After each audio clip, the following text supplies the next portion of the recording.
সেই পাণ্ডুলিপির ওপরে কোনো কে সেই পাণ্ডুলিপির রচয়িতা তার লেখা নেই। এটা লেখা হচ্ছে জার্মান ভাষায় এবং অনুমান করা হচ্ছে এটা লেখা হয়েছে 1925 থেকে 26 ভিয়েনাতে বসে। 1923 সালে হিস্ট্রি অ্যান্ড ক্লাস কনসাসনেস প্রকাশিত হওয়ার 3 বছর পর যখন এই বইটি তিনি প্রত্যাহার করে নিয়েছেন তারপরে। এবং হাঙ্গেরির গবেষকরা বলছেন যে আমরা একেবারে নিশ্চিত যে এটা লুকাচেরি লেখা। এখন এখানে প্রশ্ন উঠতে পারে উনি কেন তার নামটা দেননি। এটার উত্তরটা মাইকেল লোই, যিনি লুকাচ নিয়ে অনেক লেখালেখি করেছেন, মাইকেল লোই তার একটা বক্তব্যের মধ্যে বলছেন যে অনেক সম্ভাব্য উত্তরের মধ্যে একটা গুরুত্বপূর্ণ উত্তর হচ্ছে যে এখানে যদি লুকাচ এখানে যা বক্তব্য রেখেছে সেটা এতই বিস্ফোরক বক্তব্য যে এই বক্তব্য রচয়িতা বা এই বক্তব্যের মানে পৃষ্ঠপোষক হচ্ছেন লুকাচ, এটা যদি জানাজানি হতো তাহলে লুকাচের কপালে হয়তো মানে একটা খুব মানে মানে খুবই খারাপ কিছু হতো, হয়তো লুকাচ হয়তো গ্রেপ্তার হয়ে যেতেন বা লুকাচের অন্য ধরনের কোনো দণ্ড তার উপরে নেমে আসতো। এইসব কারণেই সম্ভবত লুকাচ এটা এই তার নিজের নামটা এখানে নেননি। এবং এটাও খুব চমকপ্রদ ব্যাপার যে লুকাচের পরবর্তীকালে যেসব সাক্ষাৎকার দিয়েছেন বা যা কিছু উনি লিখেছেন কোনো জায়গায় কোথাও এই পাণ্ডুলিপিটির কোনো উল্লেখ পাওয়া যায় না। কিন্তু এটা যে লুকাচেরই লেখা এই বিষয়ে কোনো সন্দেহ নেই, কারণ ছত্রে ছত্রে এখানে হিস্ট্রি অ্যান্ড ক্লাস কনসাসনেসকে তিনি রেফার করছেন এবং ছত্রে ছত্রে তিনি দুটো কথা এখানে বলার চেষ্টা করছেন। সেটা হচ্ছে যে আমার এই এবং এতেই বোঝা যায়, আমার কথাটা বললেই তো এটা বোঝা যায় যে এটা লুকাচেরই লেখা, যে এই যে পাণ্ডুলিপি হিস্ট্রি অ্যান্ড ক্লাস কনসাসনেস তার যারা সমালোচনা করেছে বা করেছিলেন তাদের ভেতরে দুটো নাম বারবার করে উল্লেখ করা হচ্ছে। একজন হচ্ছেন হাঙ্গেরিয়ান কমিউনিস্ট পার্টির সঙ্গে যুক্ত ছিলেন মার্ক্সবাদী তাত্ত্বিক লাজলো রুদাস, আরেকজন রুশ এই সময়কার রুশ দার্শনিক মার্ক্সবাদী দার্শনিক হিসেবে তার খুব পরিচিত ছিল আব্রাহাম দেবোরিন। তো দেবোরিন এবং রুদাস এরা দুজনেই কিন্তু মূলত লুকাচের হিস্ট্রি অ্যান্ড ক্লাস কনসাসনেস বইটি যে তাত্ত্বিক স্তরে বা দার্শনিক স্তরে যে সমালোচনা এই দেবোরিন এবং রুদাস এরাই করেছে। তো লুকাচ একটা কথা পরিষ্কার করে বলছেন, মানে এই পাণ্ডুলিপি টেলিজম অ্যান্ড দ্য ডায়ালেকটিকের মধ্যে এই কথাটা খুব পরিষ্কার করেই তিনি বলছেন যে যে দুটো কথা যেটা বলছিলাম। একটা কথা হচ্ছে যে দেবোরিন এবং রুদাস তারা আমার এই পাণ্ডুলিপি সম্পর্কে যেসব কথা বলেছে, যে সমালোচনা করেছে, তা থেকে এটা বোঝা যায় যে মার্ক্সীয় দর্শনের কোনো কিছুই তারা বোঝে, এটা তিনি খুব পরিষ্কার করে দিচ্ছেন। আর দুই হচ্ছে তিনি এই গোটা ম্যানুস্ক্রিপ্টটার মধ্যে বা এই ম্যানুস্ক্রিপ্টটার মাধ্যমে বা এই পাণ্ডুলিপির মাধ্যমে হিস্ট্রি অ্যান্ড ক্লাস কনসাসনেসের একটা অত্যন্ত জোরালো তিনি একটা বক্তব্য রাখছেন হিস্ট্রি অ্যান্ড ক্লাস কনসাসনেস বইটার পক্ষে, তিনি সওয়াল করছেন। তা এইটাই একটু খেয়াল রাখা দরকার। এবারে যে জিনিসটা বলা দরকার যে এই দুটোকে যদি আমরা একসঙ্গে দেখি, অর্থাৎ হিস্ট্রি অ্যান্ড ক্লাস কনসাসনেস 1923 সালে তার যে ভাষ্য এবং 1900 এটা আন্দাজ করা হচ্ছে যে এটা সম্ভবত 1925-26 এরকম সময় ভিয়েনাতে বসে লেখা এই ভাষ্যটি, এবং তার সঙ্গে একটা অর্থাৎ টেলিজম অ্যান্ড দ্য ডায়ালেকটিকে উনি হিস্ট্রি অ্যান্ড ক্লাস কনসাসনেস নিয়ে চোখে দেখছেন। আর তৃতীয় আরেকটা বিষয়, 1967 সালে যখন বইটি পুনঃপ্রকাশিত হল, নতুন যে সংস্করণ হল, সেই 1967 সালে উনি যে মুখবন্ধ লিখছেন হিস্ট্রি অ্যান্ড ক্লাস কনসাসনেস, সেখানেই বা তিনি কি বক্তব্য রাখছেন। এই তিনটেকে যদি আমরা একত্র করে দেখি তাহলে আমরা মোটামুটি বলা যেতে পারে হিস্ট্রি অ্যান্ড ক্লাস কনসিয়াসনেসের মধ্যে থেকে কয়েকটি বিষয়কে আমরা বেছে নিতে পারি, যে বিষয়গুলো আমার মনে হয় লুকাচের মার্ক্সবাদকে বোঝার পক্ষে বেশ বড় রকমের আমাদের সাহায্য করতে পারে। তো এই বিষয়গুলো কি কি? তার ভেতরে প্রথম যে বিষয়টা পাচ্ছি, যেটা বারে বারে এই হিস্ট্রি অ্যান্ড ক্লাস কনসিয়াসনেসের 1923 সালের যে ভাষ্য এবং টেলিজম অ্যান্ড দ্য ডায়ালেকটিক, তার মধ্যেও এটা বারবার করেই ঘুরে এসছে, সেটা হচ্ছে সামূহিকতা বা টোটালিটি। এই কনসেপ্ট এটা লুকাচের ভাবনায়, লুকাচের চিন্তায় বারেই এসেছে, বারেই ঘুরে ঘুরে এসেছে। এবং যে কথাটা একটু আগে বললাম সেটা হচ্ছে যে লুকাচ এইটে মনে করছেন, এবং এটা আমাদের খেয়াল রাখতে হবে, এটা কিন্তু ঘটছে ওই মার্কসের ইকোনমিক অ্যান্ড ফিলোসফিক্যাল ম্যানস্ক্রিপ্টস তখনও কিন্তু তার হদিশ কেউ পাননি, তখনই তিনি এই কথা বলছেন। এখন এই সামূহিকতার ভাবনাটা ঠিক কিরকম ধরনের, মানে কি ভাবছেন তিনি সামূহিকতা বলতে? এটা নিয়ে একটা খুব ভালো আলোচনা করেছেন Martin J, Marxism and totality. এই বইটি প্রকাশিত হয়েছিল বেশ কয়েক দশক আগে। তো মার্কসিজম অ্যান্ড টোটালিটি এই বইতে লুকাচের ওপরে একটা বড় প্রবন্ধ আছে। সেই প্রবন্ধে মার্টিন জে এই প্রশ্নটা খুব চমৎকারভাবে তুলেছে। এবং মজার ব্যাপার হচ্ছে এই টোটালিটির ভাবনাটা, যেটাকে লুকাচের মার্ক্সবাদের বা হিস্ট্রি অ্যান্ড ক্লাস কনসিয়াসনেসের অন্যতম গুরুত্বপূর্ণ উপাদান হিসেবে ধরা হয় বা দেখা হয়, সেটাই কিন্তু আবার লুকাচের বিরুদ্ধে যারা সমালোচনা করেছেন, এইটাকেই কিন্তু আবার লুকাচের বিরুদ্ধে অন্যতম সমালোচনা হিসেবে দাঁড় করিয়েছে। তো তাহলে এই টোটালিটি মানে কি এমন কথা উনি বললেন যা নিয়ে এত প্রশ্ন, এত বিতর্ক? লুকাচ এই টোটালিটির ধারণা বুঝতে গিয়ে বা এই ভাবনাটাকে তিনি উপস্থাপন করতে গিয়ে, বা যেভাবে উপস্থাপিত হয়েছে লুকাচের ভাবনা, লুকাচের চিন্তা, তাতে এই কথা বুঝতে অসুবিধা হয় না। এবং যেটা লুকাচ নিজেও বারবার করে স্বীকার করেছে, লুকাচের যারা সমর্থক, লুকাচের যারা সমালোচক, তারাও এই কথাটা বলেছে যে এই ভাবনার পেছনে মূলত সেই সময় কাজ করেছিল এটা হচ্ছে হেগেলের সামূহিকতার ভাবনা। এখন এই সামূহিকতা বলতে লুকাচ কি বোঝাচ্ছে? এখন হেগেলের মধ্যে আমরা যে জিনিসটা দেখতে পাই বা যে ভাবনাটার সঙ্গে আমরা পরিচিত, সেটা হচ্ছে যে স্পিরিট বা কনসিয়াসনেস সে নিজের আত্মপ্রকাশ ঘটায় বা নিজের বলতে পারেন যে আত্মোপলব্ধি ঘটে। সেটা হচ্ছে, এখানে কিছু আমি একটু ইংরেজি শব্দ ব্যবহার করছি, সেটা হচ্ছে সেলফ এক্সটার্নালাইজেশন মাধ্যমে। এবং এই সেলফ এক্সটার্নালাইজেশন মানে হচ্ছে অবজেক্টিভ ওয়ার্ল্ড।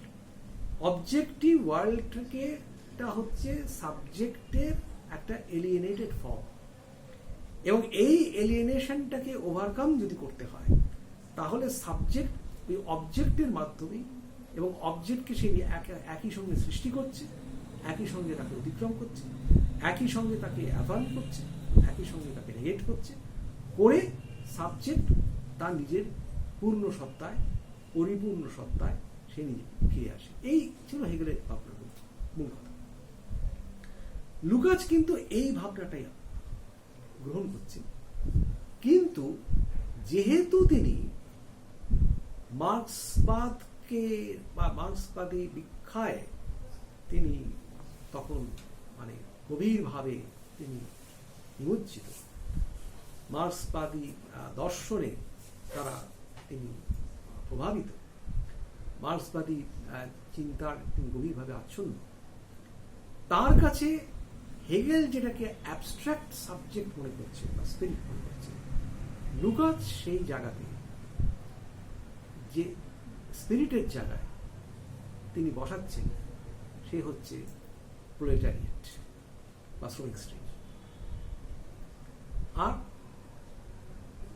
হেগেল যেখানে বলছেন যে এই প্রোলেটারিয়েট, বা হেগেল যেখানে বলছেন যে এই স্পিরিট সে নিজেকে আত্মবিচ্ছিন্ন করে, সে এলিয়েনেশনের মাধ্যমে সে নিজেকে অতিক্রম করছে, কিন্তু সেটা কিন্তু লুকাচের কাছে এই স্পিরিট বা এই যে এলিয়েনেশনের গোটা প্রক্রিয়াটা, এটা কিন্তু ঘটছে একটা বলতে পারা যেতে পারে একটা হিস্টোরিক্যাল স্পেসে। লুকাচ এই জায়গাতে নিয়ে আসছেন কিন্তু ইতিহাসকে, যে শ্রমিক শ্রেণী তার নিজের সত্তায় সে ফিরে আসতে পারে, বা নিজের আত্মোপলব্ধি ঘটবে, তার নিজের পূর্ণ বিকাশ ঘটবে, সে নিজে ইতিহাসকে সে নিজেই সৃষ্টি করবে। ইতিহাসের মাধ্যমে, শ্রেণী সংগ্রামের মাধ্যমে সে ইতিহাস রচনা করবে, সে নতুন ইতিহাস তৈরি করবে। সেই যে ইতিহাসটা তৈরি হবে তার মাধ্যমে তার পূর্ণ বিকাশ হবে। এইটাই হচ্ছে কিন্তু লুকাচের টোটালিটির যে ধারণা, সেই টোটালিটির ধারণার মধ্যে এই রকমের একটা ভাবনা আমরা পাচ্ছি। এবং এখানে একটা কথা বলা দরকার যে লুকাচ কেন এই দিকে ঝুঁকলেন, তার উত্তরটা কিন্তু রয়ে গেছে, যেটা আমি আগে উল্লেখ করেছি। সেটা হচ্ছে তার প্রাক মার্ক্সীয় যে পর্বটা, সেই পর্বে কিন্তু তিনি সিমেল ম্যাক্স ওয়েবারের বক্তব্যে আধুনিকতার যে সমালোচনাটা পাচ্ছেন, যে খণ্ডিত মানুষ, খণ্ডিত মনুষ্যত্ব, খণ্ডিত মানব সত্তা, সেই খণ্ডিত মানব সত্তার যদি সে যদি তার আত্মিক মুক্তি চায়, তাহলে তার পূর্ণ মানব সত্তায় তাকে গঠন করতে হবে, তার প্রতিষ্ঠা করতে হবে। সেই পূর্ণ মানব সত্তা কি করে গঠন করতে হবে, কি করে তার প্রতিষ্ঠা হবে, তার কোনো হদিশ কিন্তু ম্যাক্স ওয়েবারও পাচ্ছি না, জিমেলও পাচ্ছি না। সেই জন্যে, এবং এটা আবার এও ঘটনা, লুকাচ এটাও বলছেন যে জার্মান ভাববাদী দর্শন, হেগেলের যে দর্শন, সেই দর্শনের মধ্যে আমি কিছু ইঙ্গিত পাচ্ছি, কিন্তু তার রাস্তাটা আমি পাচ্ছি কিন্তু মার্ক্সে। এবং এই যে জার্মান ভাববাদী দর্শন আমাকে হয়তো একটা ইঙ্গিত দিচ্ছে, কিন্তু রাস্তাটা আমি খুঁজে পাচ্ছি না। আর ম্যাক্স ওয়েবার, সিমেল, তারা আমাকে একটা খুব হতাশার কথা বলছেন, কিন্তু তারাও আমাকে কোনো পথ দেখাচ্ছেন না, পথটা দেখাচ্ছেন মার্ক্স। এই সূত্র ধরেই কিন্তু ওনার এই হিস্ট্রি অ্যান্ড ক্লাস কনসিয়াসনেস, এবং এই হিস্ট্রি অ্যান্ড ক্লাস কনসিয়াসনেসের মাধ্যমে এই পূর্ণাঙ্গ মানব সত্তায় কথাটা আমি তুলে ধরছি। এখন এইবারে প্রশ্ন হচ্ছে যে এই টোটালিটি বা এই যে সামূহিকতার ভাবনা, আচ্ছা এটাকে নিয়ে সমালোচনাটা কি, কেন লুকাচের বিরুদ্ধে এটা নিয়ে সমালোচনা হয়েছে? সমালোচনা হচ্ছে এইরকমই যে, এবং সমালোচনার হয়তো একটা কারণও ছিল, কারণ লুকাচ হিস্ট্রি অ্যান্ড ক্লাস কনসিয়াসনেসে আপনারা লক্ষ্য করবেন এই পূর্ণাঙ্গ সত্তা, মনুষ্যত্বের যেন মানুষের যেন তার নিজস্ব সত্তায় আবার প্রত্যাবর্তন, এই কথাগুলো তিনি বলছেন, তখন তিনি একদিকে বলছেন একটি পূর্ণাঙ্গ সত্তার কথা, পূর্ণ মানবের কথা, কনসেপ্ট অফ দ্য হোল, এই কথাটা তিনি বলছেন। তার সঙ্গে তিনি ইতিহাসকে যুক্ত করছেন, তার সঙ্গে তিনি প্রোলেটারিয়েট বা শ্রমিক শ্রেণীকে যুক্ত করছেন। অর্থাৎ লুকাচের কাছে সাবজেক্ট হচ্ছে শ্রমিক শ্রেণী, প্রোলেটারিয়েট। এ পর্যন্ত ঠিক আছে, কিন্তু তারপরে আরেকটা কথা বলছেন। উনি বলছেন যে এই যে শ্রমিক শ্রেণী, সে যে পূর্ণ সত্তায় এই যে তার নিজের যে আত্মোপলব্ধিটা হবে, এই আত্মোপলব্ধিটা হবে কিসের মাধ্যমে? লুকাস বারবার করে একটা শব্দ ব্যবহার করেছেন হিস্ট্রি অ্যান্ড ক্লাস কনশাসনেস, তার বহু লেখার মধ্যে, মিডিয়েশন, মাধ্যম। সে মাধ্যমটা কি? সেটা হচ্ছে কমিউনিস্ট পার্টি। কমিউনিস্ট পার্টির মাধ্যমে শ্রমিক শ্রেণী এই রূপান্তরটা করবে। অনেকটা মার্কসের, আপনারা জানেন class in itself, class for itself, marks যে ভাগটা করেছেন, লুকাসের লেখা পড়লে অনেক সময় এটা মনে হয় যে এই যে ক্লাস ইন ইটসেলফ হিসেবে প্রোলেটারিয়েটের যে অস্তিত্ব, তার যেন একটা রূপান্তর ঘটে যাবে ক্লাস ফর ইটসেলফে, যখন সে পূর্ণাঙ্গ সাবজেক্ট বা পূর্ণাঙ্গ বলতে পারেন কর্তা হিসেবে সে নিজেকে ফিরে পেল, নিজের যে যেন হারিয়ে যাওয়ার সত্তাটাকে সে ফিরে পেল, এরকম একটা ব্যাপার মনে হয় লুকাস পড়লে। কিন্তু এই কাজটা করে দিচ্ছে কি? সেটা হচ্ছে কমিউনিস্ট পার্টি। এবং এইখানেই লুকাসের বিরুদ্ধে সমালোচনা, এবং সমালোচনার মজাটা হচ্ছে এই সমালোচনাটা করেছিলেন মার্ক্সবাদী মহলের সেই সময় যারা খুব পরিচিত নাম, যেটা বললাম জিনোভিয়ের, এই লাজলো রুলাস, আব্রাহাম দেবরি, এরা করেছিলেন এই টোটালিটির কনসেপ্টটা ধরেই লুকাসের সমালোচনা। আবার যারা নাকি মার্ক্সবাদ বিরোধী, তারাও এই সমালোচনা করেছে এই কনসেপ্ট অফ টোটালিটি। তো সমালোচনার মানে ঝোঁকটা কিরকম ধরনের, বা সমালোচনা মানে বলা যেতে পারে তার চেহারাটা কিরকম ছিল। তো যারা মার্ক্সবাদী তারা বললেন যে লুকাস গোটা এই টোটালিটির ভাবনায় সমস্ত জোরটা কিসের উপর এসে পড়ছে? সমস্ত জোরটা হচ্ছে সাবজেক্ট, সমস্ত জোরটা হচ্ছে কনসাসনেস বা চেতনা। আর মার্ক্সবাদের তারা যে ভাষাটার কথা বললেন, মার্ক্সবাদ হচ্ছে একটা বৈজ্ঞানিক একটা মতাদর্শ, তার মূল কথাটাই হচ্ছে অবজেক্টিভ ওয়ার্ল্ড, অবজেক্টিভিটি, বস্তু জগৎ। লুকাসের ভাবনা প্রাধান্য পাচ্ছে কি? প্রাধান্য পাচ্ছে হচ্ছে আমার চেতনা, মানে হচ্ছে ভাব। সুতরাং এটা হচ্ছে ভাববাদী একেবারে হেগেলীয় ভাবনা, হেগেলীয় আদর্শের দ্বারা এটা আচ্ছন্ন। এটা হচ্ছে মার্ক্সবাদের বিকৃতি। এটা একটা কথা। আর যারা আবার উল্টো দিক থেকে সমালোচনা করে, তারা যে কথাটা বললেন সেটা হচ্ছে যে এই টোটালিটির মানেটা কি দাঁড়াচ্ছে, এই সামূহিকতার মানে কি দাঁড়াচ্ছে। এই সামূহিকতাকে গুরুত্ব দেওয়ার অর্থ হচ্ছে যে স্পেসিফিসিটি, পার্টিকুলার ব্যক্তি সে চাপা পড়ে যাচ্ছে। সমস্ত জোরটাই এসে পড়ছে শ্রমিক শ্রেণী, কমিউনিস্ট পার্টি। তাহলে ব্যক্তি হারিয়ে যাচ্ছে। অর্থাৎ লুকাস শেষ পর্যন্ত ওকালতি করছেন, বা লুকাসের হিস্ট্রি অ্যান্ড ক্লাস কনশাসনেস ওকালতি করছে এমন এক দর্শনের পক্ষে যেটা হচ্ছে ব্যক্তি স্বাধীনতার পরিপন্থী। ব্যক্তি এখানে হারিয়ে যাচ্ছে। এর মাঝামাঝি আরেকটা অবস্থান আছে, যেটার কথা খুব আমরা হয়তো ভাবি না, কারণ তিনি মোটেই মার্ক্সবাদ বিরোধী ছিলেন না। আবার যারা নাকি একেবারে ভীষণ রকমের, যাতে বলা যেতে পারে মানে মূল ধারার মার্ক্সবাদ, তাদের সঙ্গে তিনি একমত ছিলেন। ফ্রাঙ্কফুর্ট স্কুলের অন্যতম বিশিষ্ট তাত্ত্বিক থিওডোর অ্যাডর্নো। তো অ্যাডর্নো কিন্তু তার বিভিন্ন লেখার মধ্যে এবং লুকাসের এই যে কথা, এটা মাথায় রেখে লুকাসের এই বক্তব্যে কিন্তু তিনি খুব কড়া সমালোচনা করেছেন। অ্যাডর্নোর বক্তব্যের মধ্যে এটা খুব পরিষ্কার ছিল, এবং অ্যাডর্নো কোনোদিনই, এবং অনেক সময় এই জন্য অ্যাডর্নোকে এখন যারা উত্তর আধুনিকতা নিয়ে চর্চা করেন, তারা অনেক সময় অ্যাডর্নো থেকে তারা কিছু কিছু মাল মশলা সংগ্রহ করার চেষ্টা করেন। অ্যাডর্নোর বক্তব্যের মধ্যে এটা বারবার করেই ঘুরে এসেছে। সেটা হচ্ছে ওই রকম কোনো একটা ইউনিভার্সাল হিস্ট্রি বলে কিছু হতে পারে না, ওই রকম কোনো একটা ইউনিভার্সাল টোটালিটি এটা হতে পারে না।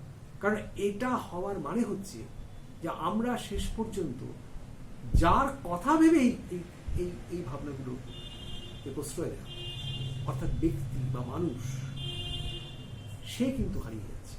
অর্থাৎ মানুষের যে অস্তিত্ব, সেইটা কিন্তু বিপন্ন হচ্ছে এই টোটালিটি চাপে।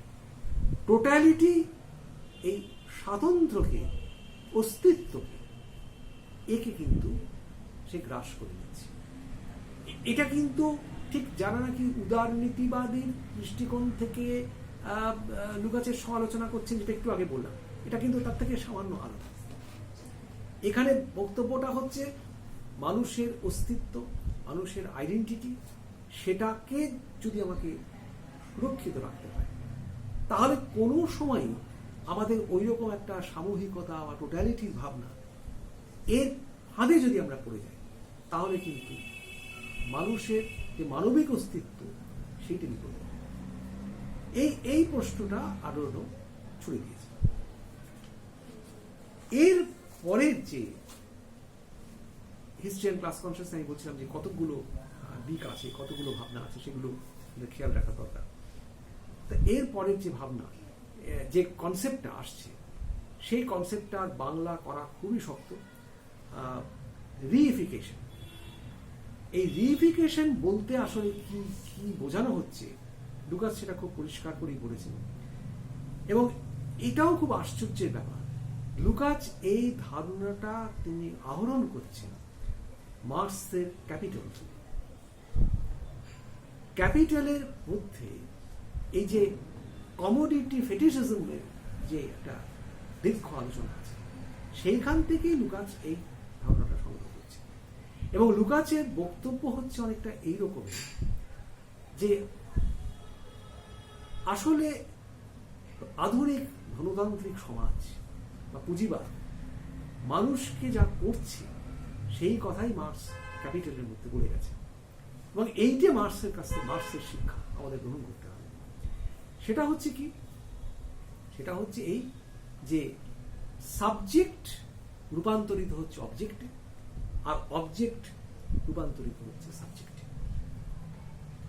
এবং যেটা নাকি সক্রিয় থাকবার কথা, সে হয়ে যাচ্ছে নিষ্ক্রিয়, আর যা নিষ্ক্রিয় থাকার কথা, সে হয়ে যাচ্ছে সক্রিয়। এই যে রিভার্সাল অফ রোলস, এইটার ফলেই আমরা আজকের দিনে যেটাকে বলছি, যে কি বলবো, সেটাকে এইভাবে দেখানো যেতে পারে যে